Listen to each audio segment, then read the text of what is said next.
I wanted to do a quick demonstration to show why these values are able to measure the spread of the data. Here we have a column of data, and here we have the mean absolute deviation in yellow. That's just the average of the absolute deviations. We have the variance in red, which is the average of the squared deviations. And we have the standard deviation in green, which is the square root of the variance. Let's see what happens if we change two of the numbers to increase the spread of the data. The way I'm going to increase the spread of the data is I'm going to change this number to 5, and I'm going to change this number to 20, which will make the numbers a little bit more spread out.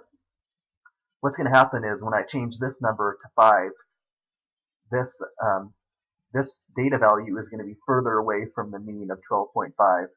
Instead of it being 10 minus 12.5, it'll be 5 minus 12.5. So since this number will be further from the mean, it'll give us a bigger deviation right here. And also, if I change this to 20, this data value will be further from the mean of 12.5. So instead of it being 15 minus the mean, it'll be 20 minus the mean, which will give us a bigger deviation right here. So let's see that happen right now.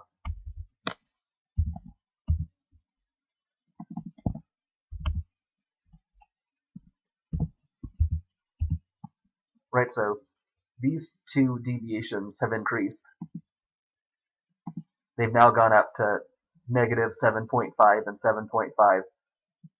And since these two deviations increased, the absolute deviations here and here increased in the top and bottom rows. And because these two absolute deviations increased, the two square deviations, meaning over here and over here, also increased. And then what happens now is that since these two absolute deviations have become higher, the average of the absolute deviations has become higher, which gives us a higher mean absolute deviation. And since these two square deviations have gone up, it makes the average of the squared deviations higher, which gives you a higher variance. And if the variance is higher, then the square root of the variance also goes up, and then gives you a bigger standard deviation.